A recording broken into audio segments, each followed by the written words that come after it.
Hey, I'm Supats, lifelong solopreneur. Now living my life with only one passion to help solopreneurs to launch their digital products on fast track so that they can be profitable as fast as within 1 week, and they want to scale, they can join the membership.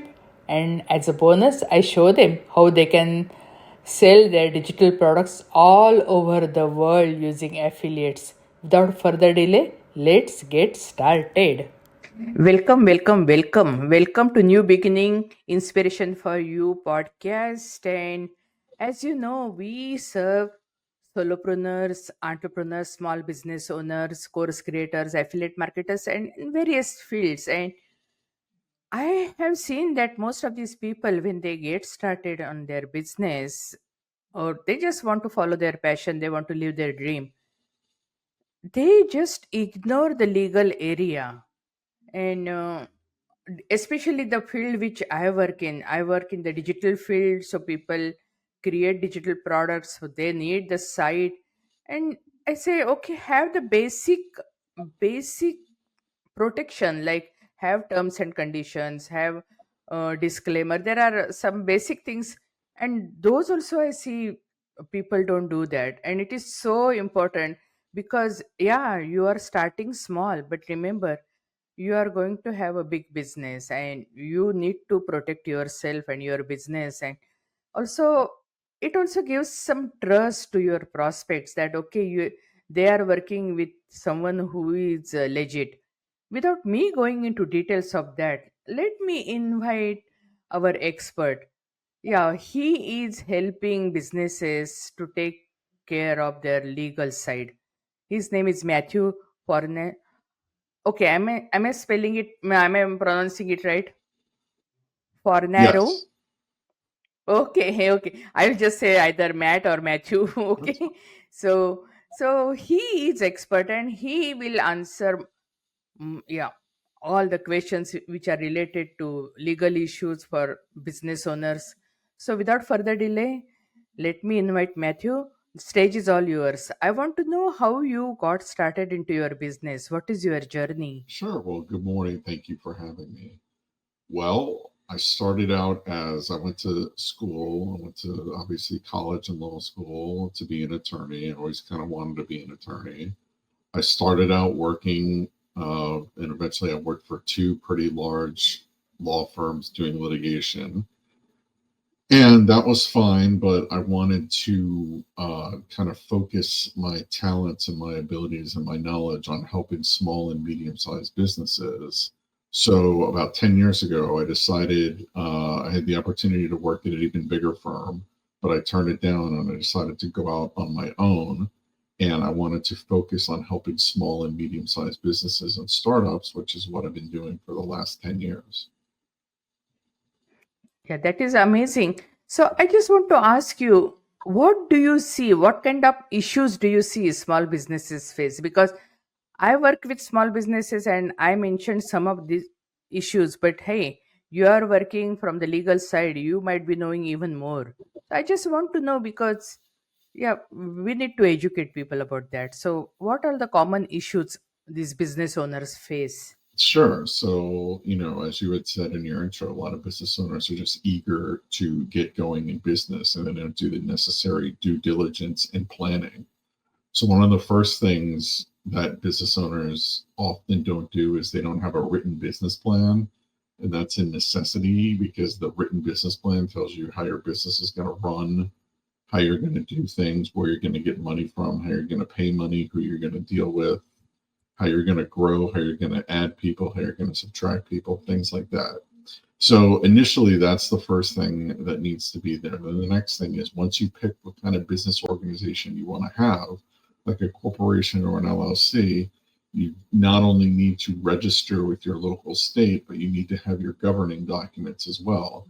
And a lot of people just skip over having the governing documents and just register and think that they're fine, but they're not because the governing documents are probably the main most important thing because that tells you how your business is run, who's part of your business, if there's any disputes, how to resolve those disputes. And it's kind of similar to your written business plan, but it's a formal document. So a lot of people skip over that and just register their business and try to get going, and then that comes back and hurts them later on. Because if you're sued or if you need to borrow money or if there's anything else, if you don't have those documents, you're going to be in trouble. So those are probably the two biggest issues that I see when businesses get started. So when you mentioned business plan, can you elaborate more on that? Because I see people, they design one digital product, and then they create their email list, and then they just start selling digital products to them through email or through social media. So when you mentioned the business plan, what kind of business plan they should design? Sure, there's no one size fits all for a business plan, but you can have a very short business plan, or you can have a very long business plan. Like my written business plan, for example, is about 20 to 25 pages long. So, and I still use it all the time. I still update it. I still keep it fresh with new information. And anytime anything changes, I update it. So, for your example of someone who just wants to get online and sell stuff, you still need to have a business plan. It doesn't have to be a huge business plan, but it has to say, here's what my plan is as far as selling things. Here I'm gonna sell things. Here's how I'm going to get paid. Here's how I'm going to create things. Here's how I'm going to deal with adversity and things like that. So that's the bare minimum, but it still has to be in a business plan, and that's what I would say for your example that you gave me. Oh, that is really amazing because I didn't know. And so now, if I recommend this to my community, they will ask me first question: can ChatGPT do this for us? The answer is yes, because there's no one right business plan. There's tons of forms out there on the internet and tons of templates out there on the internet, and Chat GPT can do it for you. You just want to make sure, like with anything with Chat GPT, that you go over and you edit the work and you confirm the work and you make sure that the work is what you want implemented in your business. But sure, you can use Chat GPT as long as you supervise it and you take ownership of the final work product to create a business plan.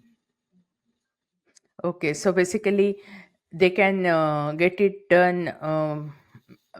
Base foundational draft with ChatGPT, then they can edit it, and then they can come to you and they can show you, okay, this is my business plan, and do you want to look into it, and do you want to do some suggestions? Is it possible? Yes, you can bring it, Okay. I mean, you can bring a draft business plan to an attorney to look at, no problem, or you can bring it to your accountant to look at, no problem. And you also mentioned about the governing documents. So what are those? Which documents are needed? So, for example, here in the state of Florida, where we register our business organizations, you need, if you're a corporation, you need to have articles of incorporation and corporate bylaws. Those are two separate documents, but between them, they say who, what, when, where, why, and how regarding your corporation and your business, such as, like I previously said, how things are run, how you deal with adversity, how you add people, how you subtract people, who owns what fraction of shares of stock of the company. And a similar document for LLCs is an operating agreement, which is kind of, it's the LLC version of the corporate documents that I just described, and it does the same thing. It describes who owns what, who does what, how things are dealt with, how you add people, how you subtract people, how to sue, how to be sued, how to, just deal with issues. And those are the two primary documents. Then, if you have like a traditional partnership, you need a partnership agreement, which tells you how you're going to run your partnership. The same thing with a limited liability partnership. You have to have a limited liability partnership agreement. So at what level they should go for these kind of basically structures? Because Frankly speaking, most solopreneurs quit their business before they launch their first products. Many entrepreneurs don't see second year in their business. Those who see second year, they don't see fifth year in their business. And when I got started into the business, I was advised that don't even think about these structures unless and until you are making consistently either 5 or k per month. Then only you can look into this model. So, what do you suggest?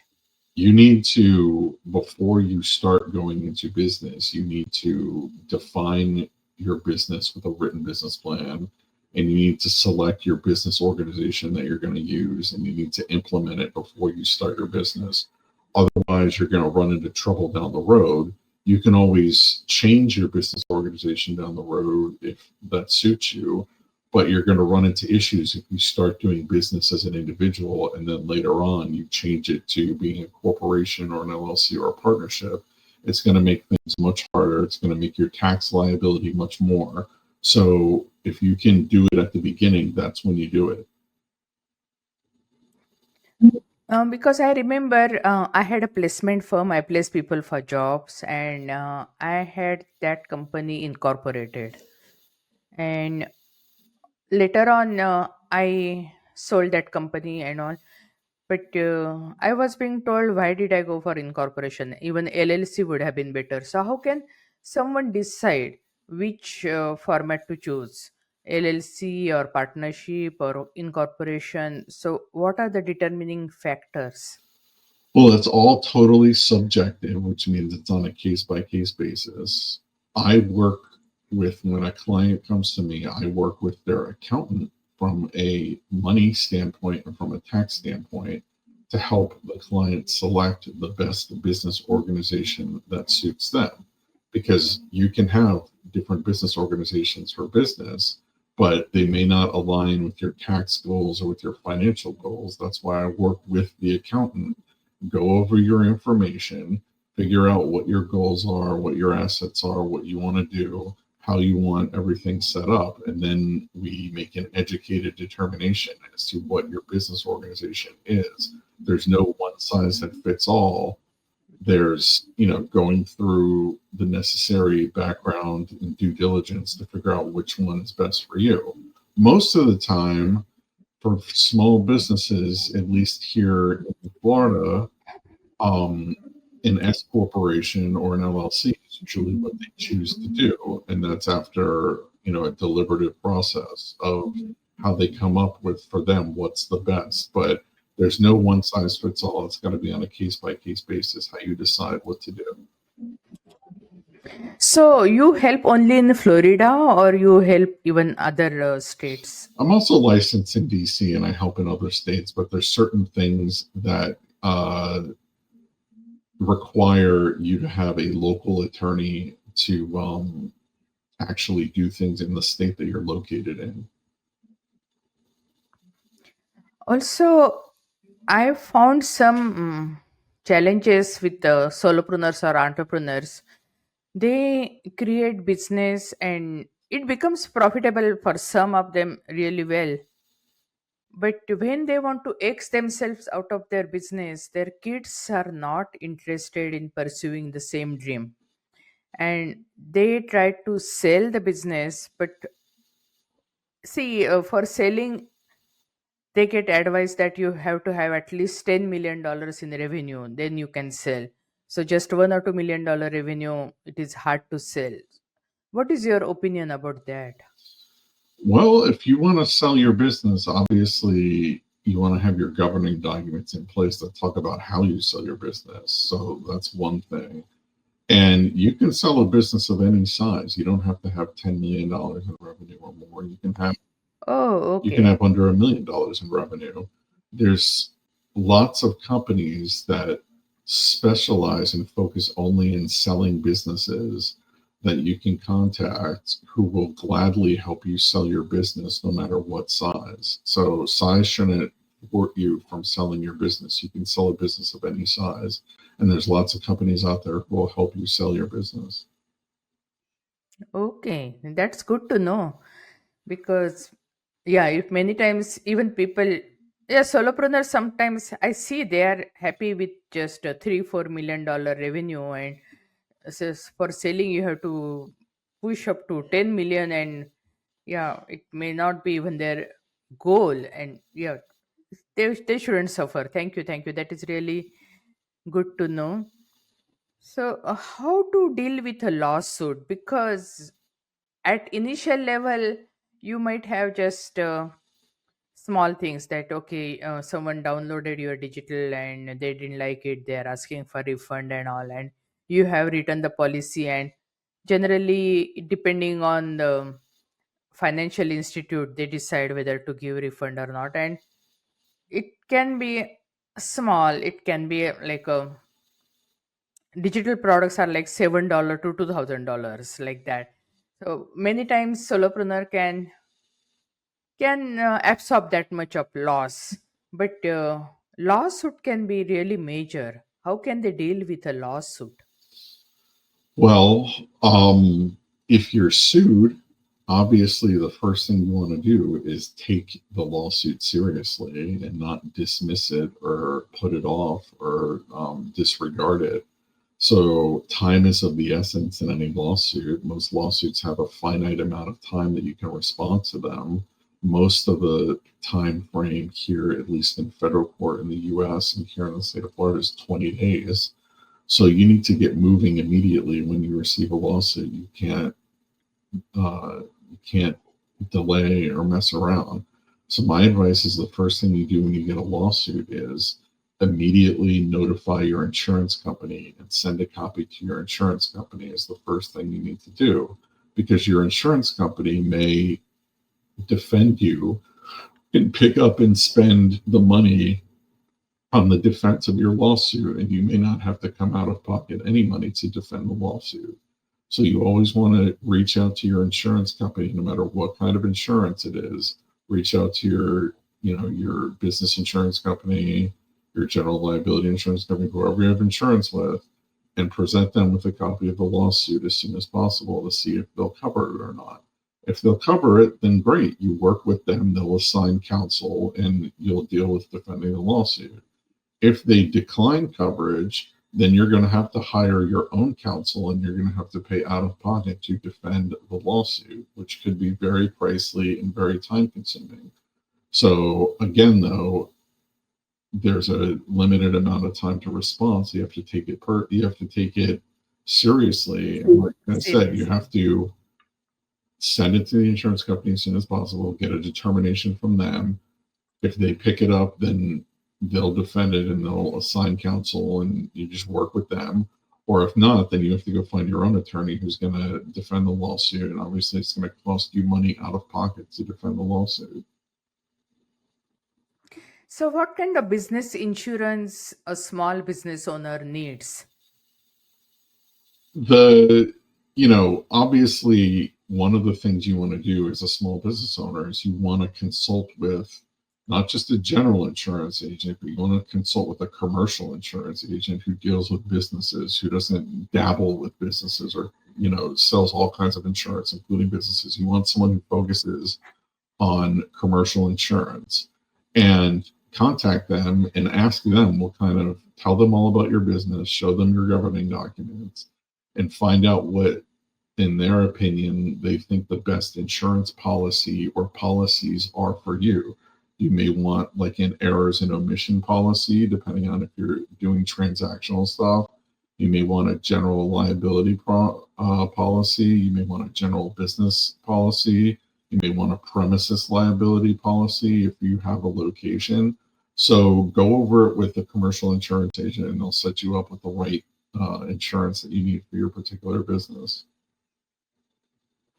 Okay, I remember I was in network marketing business, and I didn't make tons of money, so I was just happy with Schedule C. I didn't have any kind of business structure with that particular hustle, and my accountant always protected us, saying that okay, if audit happens, you are protected.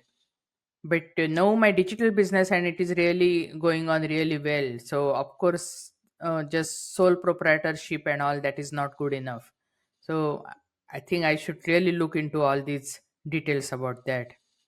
So really, thank you for the advice. I also wanted to ask you about the business trust. So do you guide people about setting up a business trust? And if you do, can you just elaborate more about that? Sure. That's more, you want to work with a not just a business law attorney, but you want to work with a estates and trust attorney to help you set up your whatever it is you're trying to set up as far as a business trust, personal trust, various trusts that you put together where you want to put assets in the name of a trust and you want to limit your liability from those trusts. So it can be done, but it's a thing. It's one of those things where you need to collaborate with not just one kind of attorney, but two kinds of attorneys who focus on each end of the spectrum so that you can get the best possible result. Most of the clients I deal with just operate as business organizations. They don't have a business trust, but they may have personal trusts for their own assets, and they may have the ownership structure for their business set up in that trust. So can you just tell us what attorney like you basically do for small business owners? Means if someone is getting started into the business, what are the steps they should do with you? How can you guide them?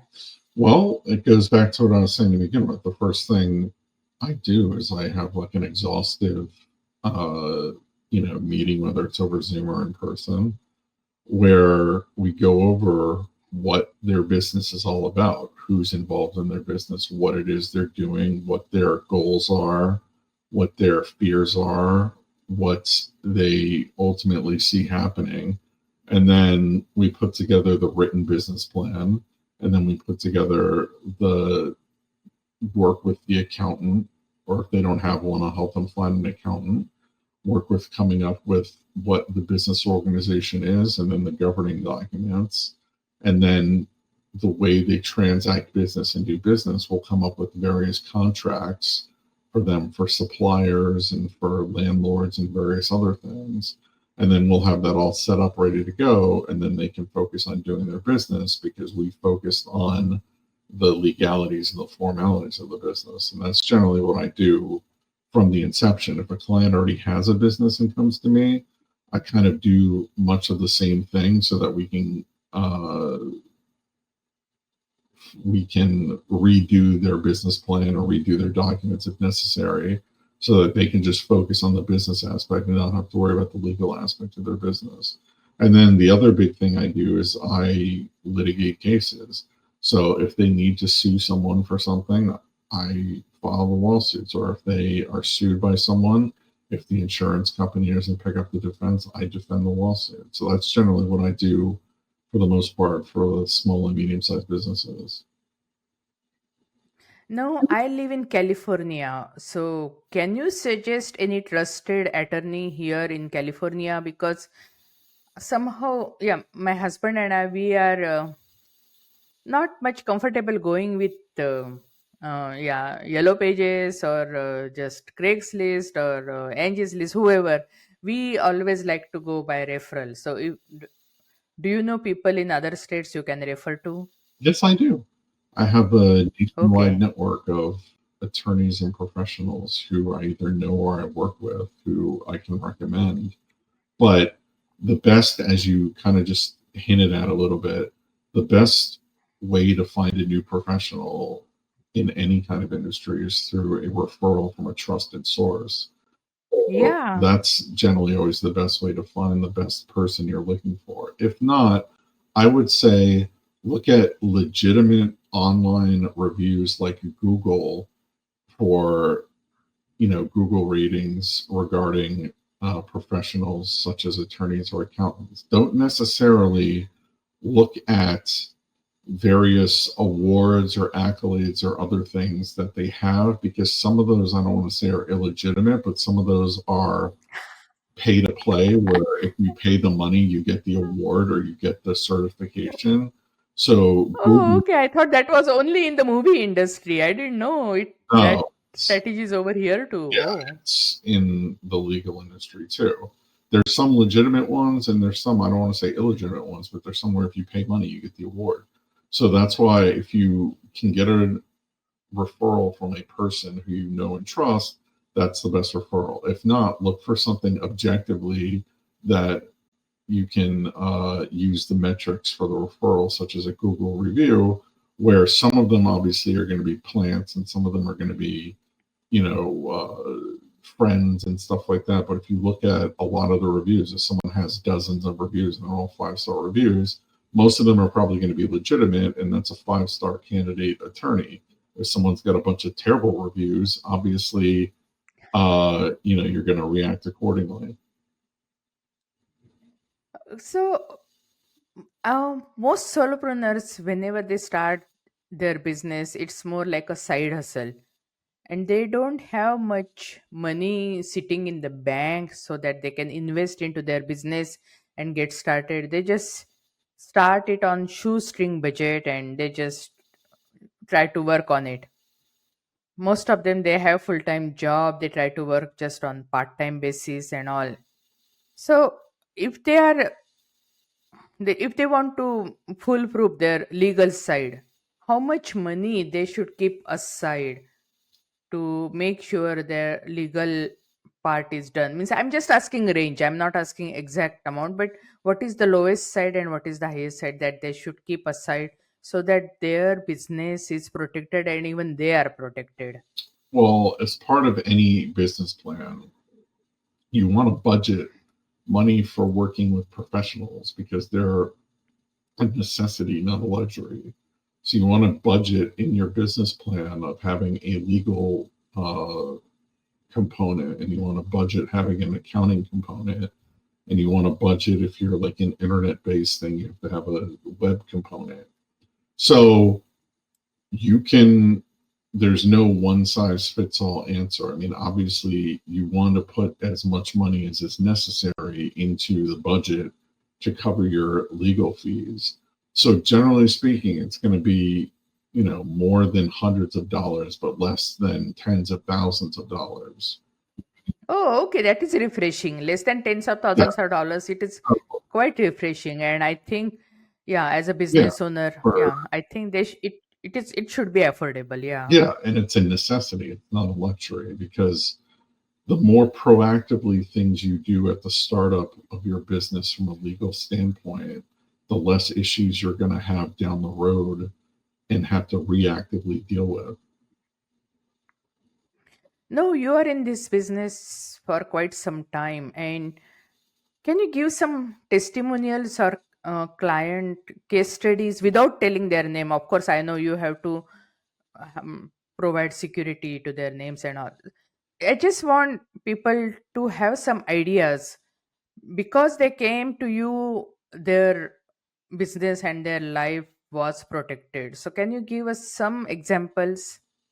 Sure. I've helped hundreds of business owners, and people in business with starting up their business, and they have successful businesses, and due in part to the due diligence that we put in at the beginning. I've helped clients, sell their business once they become successful and be able to cash out on their business. I've helped clients when they've been sued to resolve the lawsuit favorably, in their favor, as opposed to having an adverse ruling or an adverse happening. And I've represented clients as plaintiffs in lawsuits where we've had to either enforce contracts or seek money back, where we've successfully enforced our contracts or we've successfully recovered money. So there's a lot of success stories I've had out there as far as helping my business clients. I'm very proud of the work that I've done for them, because I played a role in allowing them to focus on the business side of things so that they can succeed on their own merits. So, what do you see generally? When do people approach you? They approach you at the beginning of the business before they start the business, or they approach when they are totally messed up and know, oh my goodness, what is happening here? And then they come up with all the mess to you. Oh, what is more prevalent? What kind of, It's a yeah, means combination of people? both. Um, it's Okay. not one's not more prevalent than the other. I mean, I help lots of new businesses start out, and I help to fix lots of businesses that are already in business that have problems. So there's no, it's probably split 50-50 as far as people who are getting up and running doing things versus people who didn't do the things that they should have done when they started their business that are now facing the consequences. And I help them face the consequences and try to have them have as much of a constructive and positive solution and outcome as possible. Okay, so what is one piece of advice you can give to every business owner? I know you have given lots of advice, but if just one piece of advice, what would it be? Just believe in yourself and take your business seriously, and make sure you comply with all the formalities and all the requirements, and don't cut any corners, and just go through the process, go through your plans, conduct your written business plan, have your governing documents in place, and seek out the help of professionals who are glad to help you along the way. And you can seek out the help of other business owners who are glad to offer advice or insight into how they are successful. And on your website, I see that you have also written book about 10 contracts every business needs. So can you tell us more about that? Because that looks really amazing. And you are giving it as a free gift, and that's really so generous of you. So will you please tell us more about your book? Sure. So it's an ebook where if you go to my website, fornarolegal.com, it's right on there. You pop up, you just enter your email address, and it sends you a copy of it. It's just 10 essential contracts that every business should have for their business that are not, I don't want to say vetted, but are forms that are better than trying to figure it out yourself or do whatever. So it's 10 basic contracts, such as buying and selling things, um, borrowing money, landlord tenant issues, things like that, that are there to help you. And it's, again, not supposed to be a substitute for consulting an attorney or working with an attorney, but it's there to give you something and help you out, so that if you can't afford an attorney, or you want something to at least show an attorney to work with or whatever, it's there to assist you, and it's there something tangible that you can work with. I go for many networking events, and there I come across with representative from Legal Shield, and they said we provide services so that you don't need a lawyer. Do you know anything about that organization? I never became part of it. I have no idea. And I mentioned once that to my husband, and my husband said, "Run away." He said, "These areas are so delicate. You cannot work with." And they said, "Okay, you just pay like $20 per month, and you are fully protected." So, do you know anything about that organization? I do, and I'm going to withhold comment on that organization. I'll tell you that if you're Okay. interested in learning about that organization, just like anything, go and look at the Google reviews for that organization and read the reviews, and you'll see what people think about it. Yeah, that is the thing, because my husband and I, we are one thing very sure about it, that if we are not expert in one particular area, hire a professional, because many of his friends, they try to do things on their Mhm. own. For example, we were renovating our house, and some of his friends said, "Why are you hiring a contractor? You can do, these are simple things you can do on your own."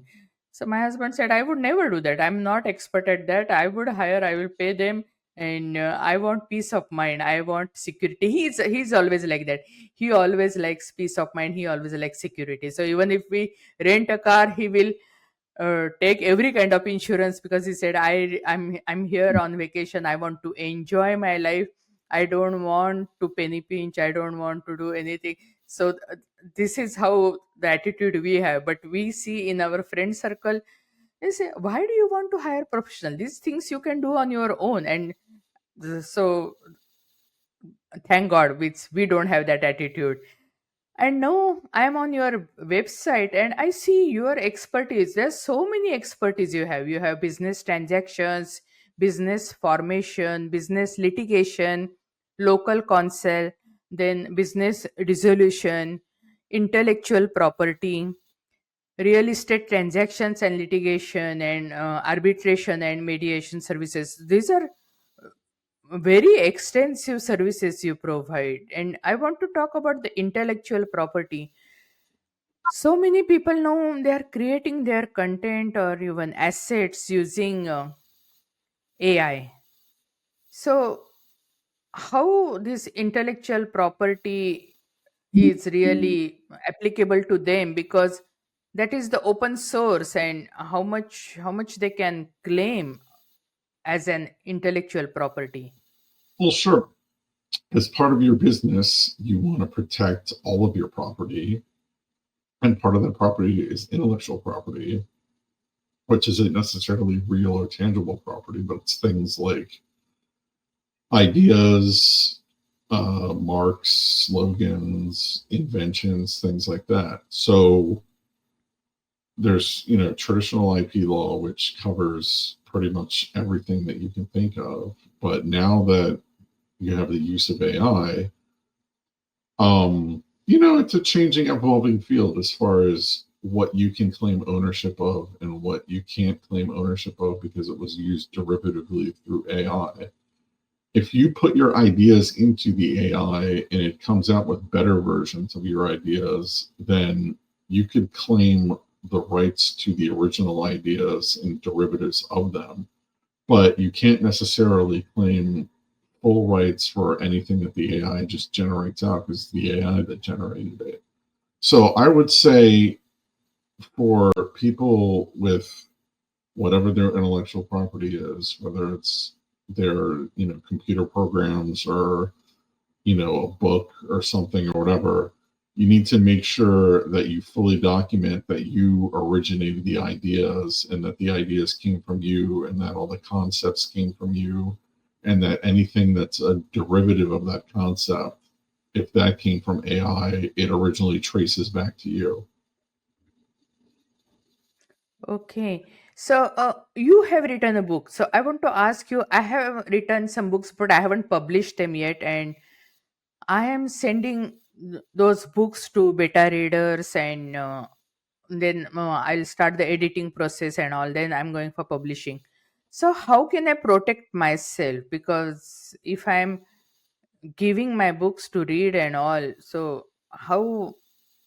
Yeah, I mean, it's basically I still there is a fear that okay, whoever I'm sending these books to read, how about if they only plagiarize? Then how can I protect myself? Sure. So books are protected by copyright law.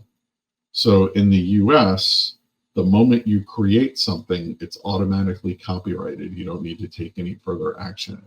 So the moment you write something, it's automatically copyrighted. If you wrote a book, it's automatically copyrighted.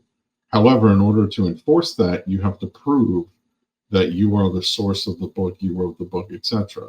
So the easiest way to prove that is to send your book to the copyright office and register the copyright, because even though it's already copywritten, you need to register it so that other people know that this work exists and not to take the work. So Oh, that consists of an application process and providing a specimen and sending it to the copyright office, which is in Washington, D.C. And it's really not that expensive. Um, no, this is really refreshing because I always had that fear and I yeah, never asked anyone. no, the But easiest part, yeah, this is very yeah, refreshing. like I said, it's copyrighted when it's created, but the easiest way to enforce it is once it's registered, because otherwise you're going to have to prove that you wrote the book. So you're going to have to pull digital forensic data to show on your computer that it was created on whatever date, or you're going to have to show that you emailed someone a copy of the book on whatever date or whatever, versus you just show them your registration. So, if someone wants to know more about your services or they want to follow you, where can they find you? Because I see here you have your website, but I see you are also active on social media. So, will you please let us know where we can find more information about you? Sure. So the best way is to just go to my website, which is FonaroLegal.com. It has links to all of my other social media that I'm on, because I'm on like LinkedIn, I'm on Facebook, I'm on X. Um, so it links to all that stuff. It's got a bunch of resources like white papers that I've written and blogs that I've written, and then it's got all my videos that I've made and all the podcasts I've been on that pretty much answer most people's general business questions. So that's the best way to find me. That's what's the best way to find my content that I've created. Yeah, I'm looking at your website. The testimonials are amazing. The videos are really great, and I see all the accolades. And your website is really up to date, and it is high tech, because many times I come across lawyers' websites. They are not that great. Here means I see they are, yeah, they are perfect. They are like everything. You have a pop up. You have a chat bot. Yeah, everything. It's Mm. really means you are not ignoring one area to other. Thank So you. this is really amazing. It is very very impressive. So yeah, I asked all the questions which I wanted to ask, but if I missed out on something, and if you want to add, and or if you want to give any parting message to our audience, please feel free to do so right now. Yeah. Sure. Well, you covered a lot of the bases, so I don't think we missed anything. If you have any questions or have any issues or whatever, just contact me. Go to my website and I'll be glad to assist you. If I can assist you, I'll be glad to point you in the right direction. Thank you. Really appreciate, and it was really wealth of information. It is so needed. Really protecting yourself and your business. It is not a luxury. It is the basic necessity, and I think every solopreneur, entrepreneur, yeah, and the best way to contact the attorney before you start your project, not when it is totally messed up, and yeah, take it. Hey, because if it is totally messed up, you may even, yeah, spending more time and also money, so resources are also more needed. Because when it is always it, I remember, because I studied in computer science, and so if I start a program without any planning, and afterwards it just starts showing all the garbage on the screen, debugging is so hard. But instead of that, if I well plan, and if I well design, and if I start the process or any project, it's a really breeze. So the same thing is applicable for your business, your project. And yeah, just get expert advice and protect yourself and live your dream life. That's what I want to say. So thanks, Matthew, again, thanks for coming and blessing our community, blessing our family. We really really appreciate. And sure, means personally I'm going to look into more of your services, and I'm pretty sure our audience will do that too. Thank Thank you you. very much. It was great to be here. Yeah, yeah, sure, thank you. Hey, thanks for joining us. We are blessed to have you as part of our community, and whatever way we can help you, serve you, let us know. Please subscribe and let us know how we can help you, what resources you want.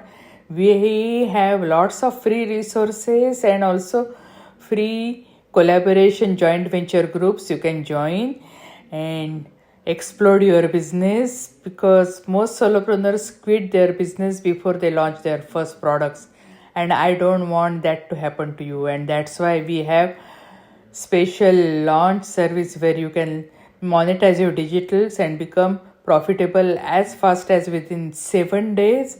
And if you want to scale your business, join our membership New Beginning Success Collaboration, where we'll provide you MRR and PLR products and collaborations so that you can scale your business with ease and effortlessly and Hey, if you want to sell your digitals all over the world, yes, we will provide you affiliates.